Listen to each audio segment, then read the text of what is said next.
Welcome back to our continuing study through the book of Habakkuk. If you're seeing this video for the first time, this is part of a series. We're building upon what's come before, and this is also one of the series that we do here at Disciple Dojo that's intended for small group use. So of course you can watch this on your own, but this is best viewed in a small group setting or with a couple of other people, because at the end we have discussion questions for you to think about and reflect on. Now, my voice is a little scratchy this time, and I'm actually drinking hot tea at the moment from our Disciple Dojo Old Testament timeline mug. If the dates and the times and the overall big picture of the Old Testament confuses you, then order one of these. And as you're sipping your hot tea, maybe this will help you learn a little bit while you're doing it. So this and other Disciple Dojo stuff is available in our store, but that's not the focus of this channel. The focus of this channel is long-form, in-depth biblical teaching, interviews, resource reviews, even our superhero seminary playlist, which is why I'm surrounded by all these toys behind me.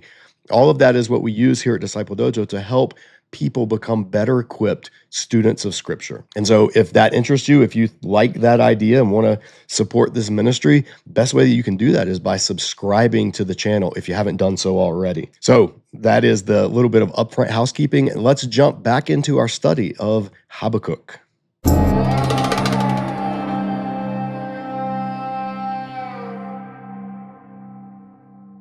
So in our last session, as you remember, Habakkuk challenged God. God responded to Habakkuk.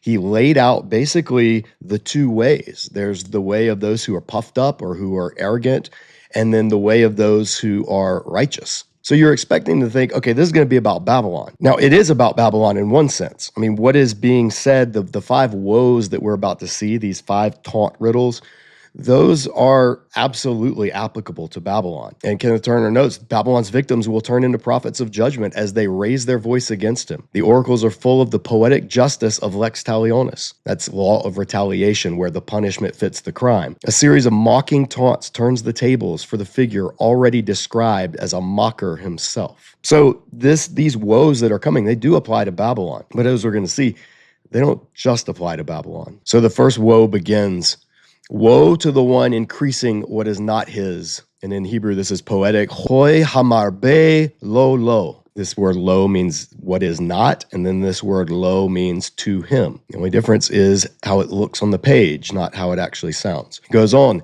how long and making heavy over him. So in English, we would say, how long will he be making heavy over him? Or how long will he continue to make heavy over him? Avtit is debt. But if you read this in, say, for instance, the King James Bible, it doesn't say how long will he continue making heavy over him debt. It says, woe to him that increases that which is not his, how long? And to him that ladeth himself with thick clay. So where is King James getting anything about thick clay from? Well, they're getting it from the Vulgate, from the Latin Vulgate, which was using a translation that's also found in the Targum in Aramaic. If this word together, avtit, is the word for debt, if you split it in between, you get av and tit. And av is the word for thick or dense, and then tit is the word for clay. So King James wasn't making it up. They're just going from the Latin and the Targum reading instead of the Hebrew text reading. But regardless, if it were thick clay, then the image would be someone putting thick clay on himself or maybe on someone else, making debt, like increasing all this stuff is just weighing you down. So that might be how, like thick clay, if you caked it on yourself. That might be, if the King James reading was to be preferred, I guess that's how you would work it out. But I think the Hebrew reading is better and more accurate. How long will he continue making debt heavy over him? Because the next line tells us this is talking about debt. Will not your biters, peta, the ones who bite, and that's the term for creditors. In Hebrew, peta, creditors, biting. The closest, we actually have almost a pretty equivalent to this in English when we call someone a loan shark. Like a loan shark means someone who, they give you credit, but you're going to have to pay back a lot more than they're giving you. And so in that sense, they're cast as a shark, and literally sharks bite.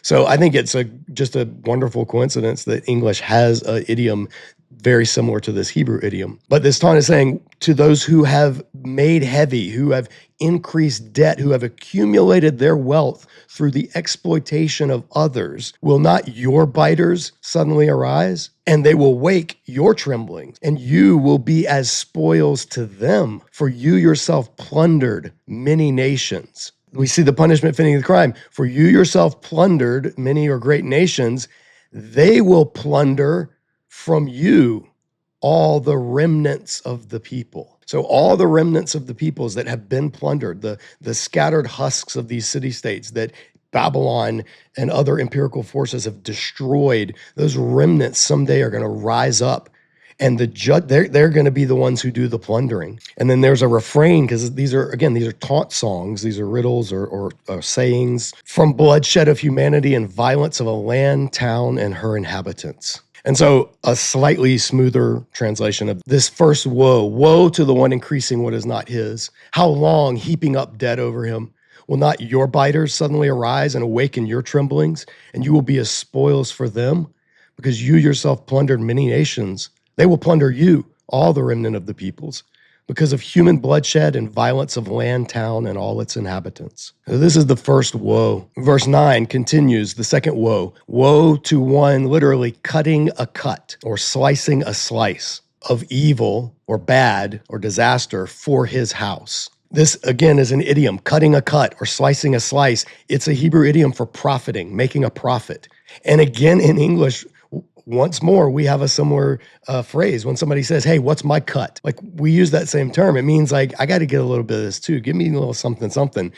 And that's what's going on here. Woe to the one cutting a cut, profiting from evil or by evil or through evil by means of ra is evil, bad, wickedness. That's how he's profiting for his house. And why? To set on high his nest, to be secure from a palm of evil. And most translations say from the hand of evil, but hand is yod. This is actually kaf. So, and it's literally palm. So this may be a specific idiom as well. But the idea, I think, is the same. The palm of evil or the hand of evil, they're trying to build up their nest, set themselves on high. So they're using ra in order to avoid having for them to experience ra. And God says, no, verse 10, you devise shame for your house. Like, you're not protecting yourself, you're bringing shame upon yourself, breaking off many peoples and forfeiting your life. This can be translated as, and forfeiting your life, or it can be translated as, and sinning your soul. So we see this phrase, I think elsewhere in scripture, it's used to mean something like you have forfeited your life. And so it's an idiom, but very literally it is, and sinning, chote. This is from chata, to sin. Chote, sinning your soul. So ironically, by attempting to be safe and using evil to protect yourself from evil, you are forfeiting your own life. That's the irony of it. Or it could also be saying, and it's not mutually exclusive, by doing that, you're also sinning. Your soul is sinning. You may be protecting your house, but you are drinking judgment upon your soul. And because of this, this is about a house and somebody building their house to be secure. Because of this, for indeed a stone from a wall will cry out, and a rafter from the wood will answer it. So the image is just like when God said, Abel's blood is crying out to me, after Cain had killed Abel. This concept of even the ground will cry out. Or like Jesus is going to say in the New Testament, even if you silence them, the stones will cry out. That's a figure of speech. That's an Old Testament biblical idiom. And it means like justice does not get overlooked forever. There will be a witness.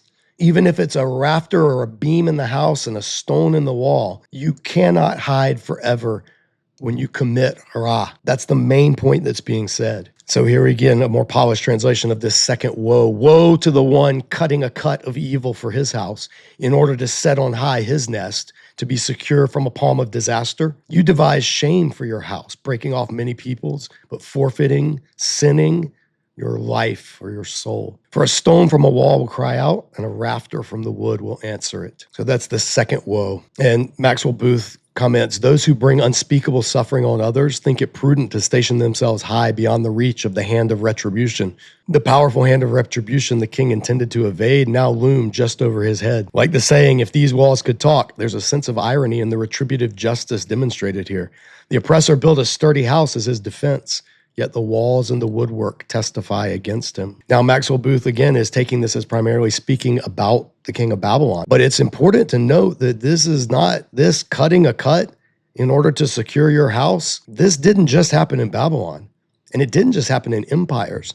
This happened within Israel's society as well. And Old Testament prophets like Amos had a lot to say about it, as they did this next woe. Verse 12, woe to one building a city by bloodshed and founding a town on injustice. Is it not, behold, from Yahweh of armies, and the people labor just enough for fire, and nations just enough for emptiness grow weary? For the land will be full of knowledge of the glory of Yahweh, like the waters cover the sea. So this is a very Kohelet sounding verse. You know, if you're familiar with Ecclesiastes, this is very Ecclesiastes-ish. And then there's this idea of futility, like people labor, but it's just enough for fire.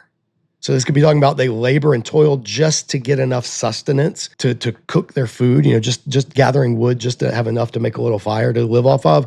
That could be what's happening here. Or it could be saying these people labor, and if it's talking about empires, they're laboring for something that's all going to burn. And nations, just enough for rik, emptiness, nothingness. As Kohelet would say, it's all hevel hevelim. Vapor of vapors. So all of this stuff that the one building a city by bloodshed and founding a town upon injustice, all that they're doing is for nothing. It's all vapor. It's all going to disappear. But verse 14, you could take this key as for, or although, or except, or indeed, but key is a remarkably flexible particle in Hebrew to translate. And I think but is the correct meaning that it has here. But the land will be full of the knowledge of the kavod Yahweh, kavod Adonai, the glory of the Lord. So not just the glory of the Lord, because the glory of the Lord is everywhere, but l'da'ath, the knowledge of the glory of the Lord. Meaning people will acknowledge the Lord's glory, like waters cover the sea. How much do waters cover the sea? Completely. The sea is nothing but water. So if you say, yeah, look at that sea, how much of it is covered by water?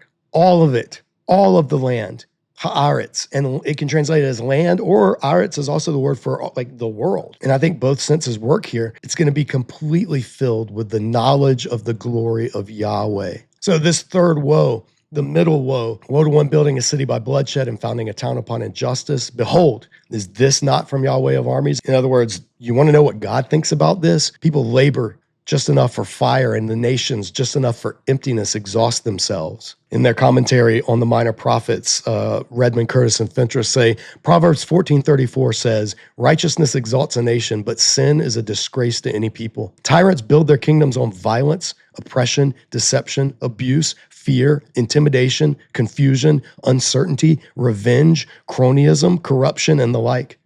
God will cause the forced labor of the oppressed to become fuel for a fire that will burn down the civilization. All the hard labor spent to build the corrupt civilization will not save it on the day of divine judgment.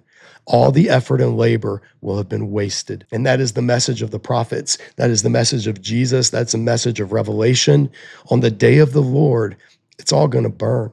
And so the woe in Habakkuk is a warning, because it is so tempting when we're building anything, whether it's a media platform, whether it's a church, whether it's a parachurch ministry, whether it's anything that we're building, that we're laboring for as a Christian, it is so tempting. There will be times that you are tempted to utilize things that involve deception, abuse, intimidation, confusion, uncertainty, revenge, usually couched under the term of righteous indignation, cronyism, doing favors for people in return they do a favor for you, and nobody knows about it, corruption and the like. I mean, these are what every minister, everyone seeking to build anything in this world, these are the things that the world is tempting them to utilize. And sadly, far too many Christian leaders, Christian builders of many Christian empires, sadly, they have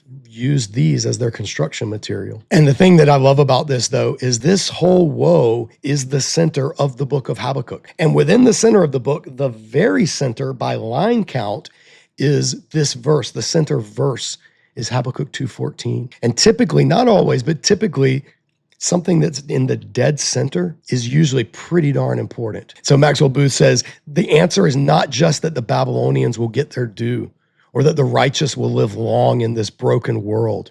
The answer is that God will fulfill his mission. All the new creation will be a holy sanctuary filled with the knowledge of his glory, a home to share with the people he has redeemed for himself. So I love that this is at the center, right in the middle of this dour and depressing chapter, a needed chapter, an important chapter, but right in the middle of it, there is this shining ray of hope pointing forward. And it's hope for God's people, and it's terror for those who are builders of cities on bloodshed, founders of towns upon injustice. Guys, it is not woke to care about justice. It is not woke. It's not liberal. It's not soft. It's not any of those things to speak out forcefully and regularly oppose at a societal level and even at an individual level in our day-to-day lives to oppose injustice. And one of the problems in our society is we get polarized,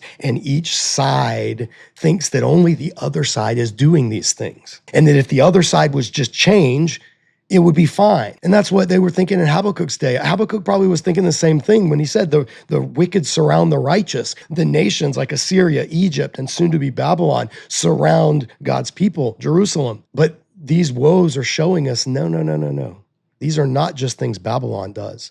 And the other prophets like Amos, for instance, they will come in, prophets like Isaiah, prophets like Jeremiah, Habakkuk's contemporary, they will come in and they will say, oh yeah, this isn't remotely an us versus them thing. This is a swollen, calloused heart versus a heart devoted to righteousness issue. And that runs down the middle of every single person. We come to the fourth woe. And there's some textual ambiguity here in this fourth woe. But woe to the one making his neighbor drink from the jug of your poison and anger he drinks. This could also be translated as, or pouring out your anger and really making drunk. So the idea of making someone drink of the vessel of your wrath, the jug or the cup of your anger, that's a biblical figure of speech. It's used, and it's also picked up in the New Testament. Revelation picks up on it as well. But the image of this section is someone making or getting their neighbor drunk. And then the next line tells us why, lama'an, in order to gaze. And this is the verb right here at the beginning that Habakkuk accused God in chapter 1, verse 3 is, why do you show me iniquity and trouble?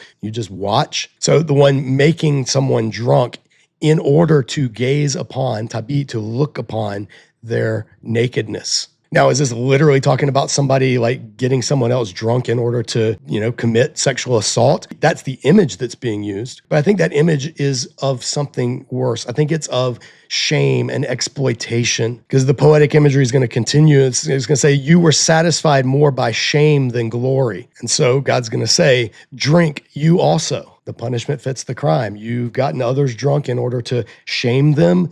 Now you're going to be shamed. Drink you also, and show the foreskin that surrounds you. So the image is, someone, obviously if someone's passed out drunk and you look upon their nakedness. I mean, this is an echo of the Genesis story and Noah and his son Ham. And of course, you could look upon them. You would see, if they were an Israelite, that you would see they have no foreskin. But the idea of the foreskin it became an image of lack of devotion to God. And that's what's being seen. So the nakedness is the spiritual condition. So the Hebrew text is using a highly poetic and artistic image. But the Greek text, it doesn't say that. There are two Greek texts. One has the word cardia here, which is heart, and the other just has the word kai here, which is and. And then it says tremble or stagger and shake, or may your heart stagger and shake. So the Greek doesn't preserve the idea of like the foreskin that surrounds you. It just goes with the result of being drunk is that you stagger and you shake. Why? Because a cup is in the right hand of Yahweh and a dung heap is over your glory. For violence of Lebanon will cover you, and destruction of animals, it will shatter them. And then this refrain again from the first woe, from bloodshed of humanity and violence of land, town, and all dwelling in it. So this woe, if we want to clean it up a little bit, it would read, woe to the one making his neighbor drink from the jug of your poison and anger he drinks, or pouring out your anger and really making drunk, in order to gaze upon their nakedness. You were satisfied more by shame than glory. Drink you also and show the foreskin that surrounds you. or drink you also, and your heart totter and shake. A cup is in the right hand of Yahweh, and a dung heap is over your glory. In other words, just like with the last woe, all that you are striving for, in this case, through exploitation and shame, all of it is going to be nothing but a dung heap because of the cup that's in the right hand of God. The judgment of God is going to render everything you've done crap. And then specifically, Lex Talionis style, verse 17, violence of Lebanon will cover you, and destruction of its livestock will shatter them, or the Septuagint has, or will terrify you. And this is the image, violence of Lebanon. This is what all of the empires, Babylon, Assyria, Egypt, all of them had come through, and they had committed incredible violence in the area of Lebanon. Lebanon was renowned for its cedars. And so you would go and you would just ravage the forests there in order to build your war machines and your siege towers, in order to heap up cities and gather people like dust. This is what that vision at the beginning of Habakkuk opened with. God's taking account of that. And it's not just the violence. Of course, the violence against people is horrible, but it's the destruction of livestock. God cares about this environment and this world, and in a desire for exploitation, the wicked don't. And God takes notice of that. That's why I love in Revelation, one of the things that you're going to read is God, when it's time for Babylon to be judged, there's a moment where God says, now it's time for destroying those who destroyed the earth. Don't ever think God just cares about saving souls, that this world's all just going to burn, so doesn't matter what we do with it. No, God absolutely cares. And the destruction that comes upon the environment, particularly through bloodshed, particularly the destruction that comes through war. Think about all of, like during Desert Storm, the image when I was a kid growing up, the image you'd see on TV was of these whole oil fields in Kuwait that had been set on fire by the fleeing Iraqi army in order to keep the allies or Kuwaitis or any of the other Gulf nations from having access to that oil.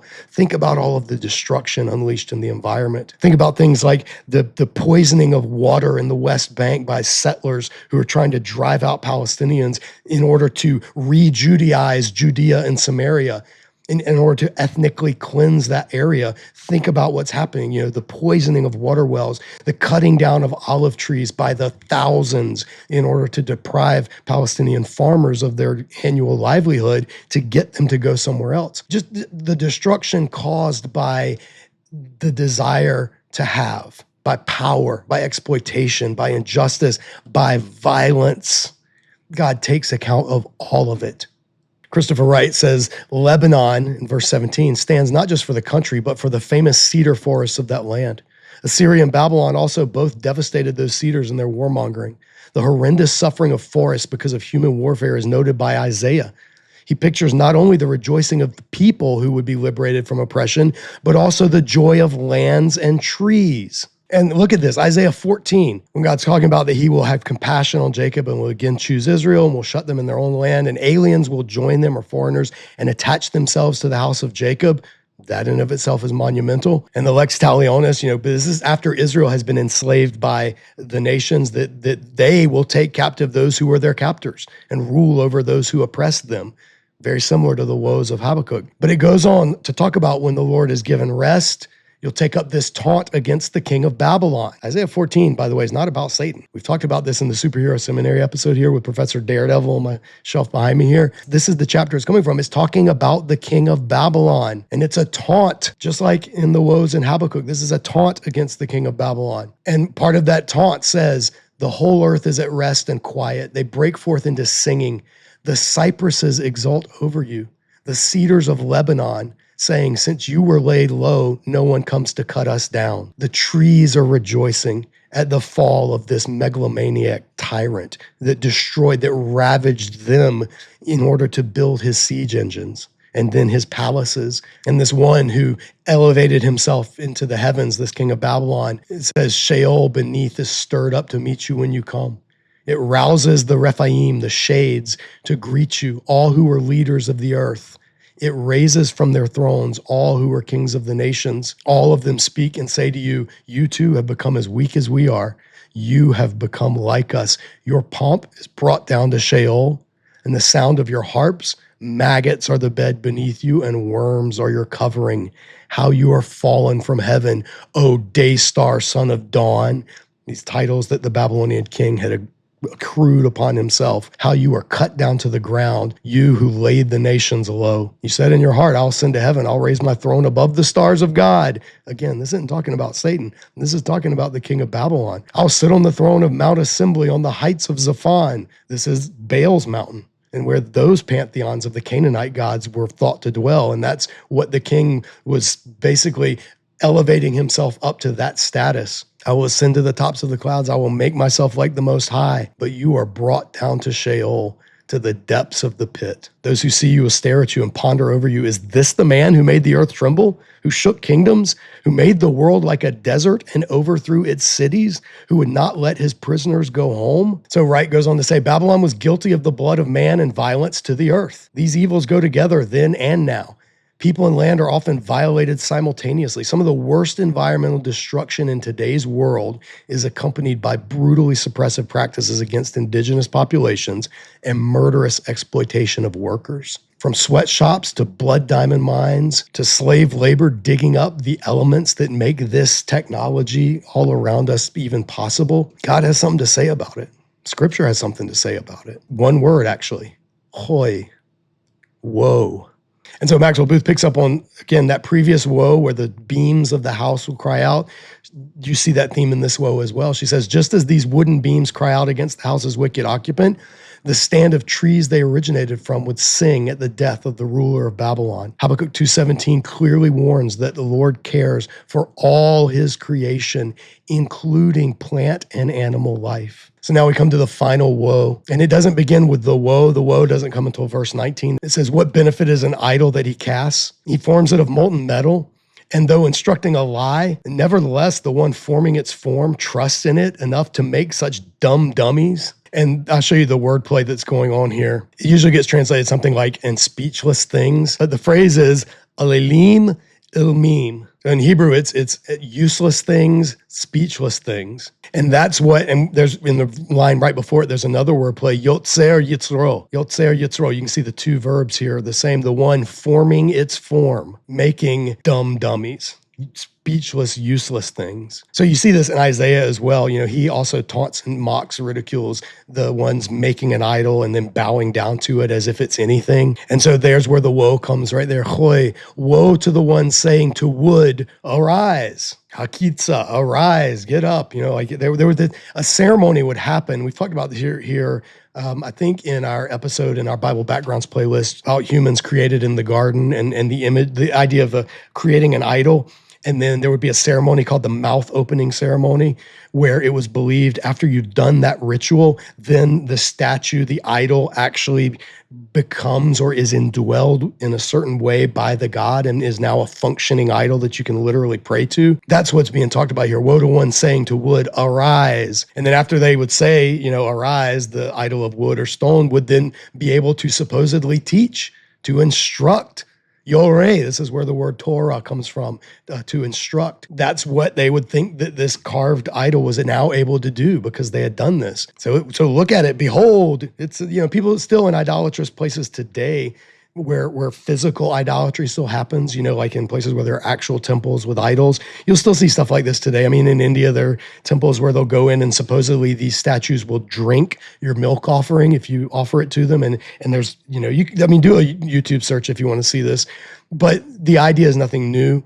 It's going all the way back to ancient times that these stones, these wooden objects were considered to be inhabited by the divine and that they would teach. So we need to behold it. But then almost sarcastically here, this woe, overlaid with gold and silver, zahav v'chesef, gold and silver, v'kal ruach, in any spirit or breath, ein b'kirvo, in its midst or inside of it. Like, look at it. It's supposed to be teaching and instructing. There's no ruach, there's no spirit, there's no breath inside of it. So the final woe ends in the woe against idolatry. And here's the thing, again, did Babylonians, were they idolatrous? Absolutely.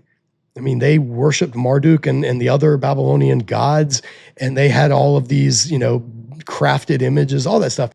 But so did Israel. That's the message of the prophets over and over and over, is Israel was doing all of this. Israel was committing fornication with the gods of the surrounding nations. So yeah, this is aimed at Babylon, sure. But it's not just aimed at Babylon. And none of the woes are. The 5 woes of Habakkuk. Number 1, first woe is extortion. The second woe is against profiteering. The third woe is against oppression. The fourth woe is against exploitation. And the fifth woe is against idolatry. You think Babylon's the only country in the world that does these things? All of these, Israel was indicted for doing just as much as the nations. And in fact, when the prophets indicted Israel, they said, and it's even worse for you because you have Torah. You have the covenant. You have God dwelling in your midst, and yet you still act like the nations that you're surrounded by. How often does that apply to the church as well? How often do churches or ministries or Christian media organizations do these things and then justify it by saying, oh, but it's helping us spread the gospel? Is it? What gospel is it spreading? Again, Christopher Wright, who is the master commentator, he says this beautifully. And Christopher Wright is, again, he's a British theologian, so he's speaking from someone on his side of the pond. When countries begin to believe their own propaganda or to relish how much the rest of the world either admires or fears them, preferably both, they easily fall into a kind of exceptionalism. That is, the belief, which then becomes embedded in actual foreign policy, that the ordinary rules of international behavior don't apply to us. You know, those laws weren't written against us. They were written for other people to follow. We must follow our own interests and put our own selves first. International cooperation is for fools and wimps. National self-interest is the only policy that counts. And again, this is coming from somebody who was under the whole Brexit thing, but man, this applies on this side of the Atlantic as well. Now, of course, it is the proper responsibility of any government to look after its own citizens, protect their security, and care for their welfare. Paul says that in Romans 13. But when this spills over into national selfishness at the cost of other poorer nations, or into a mockery or rejection of all forms of international agreements and collaboration, then it ends up as arrogant national idolatry. A collective amplification of the toxic idolatry of the self. Amen. Amen. The message of Habakkuk should make all empires shake, and it should make all people in all those empires shake, because it's not just the national evils. Like he says, the national evils, that's just a collective amplification of the actual idolatry of self, of sin. And human sin is not them versus us.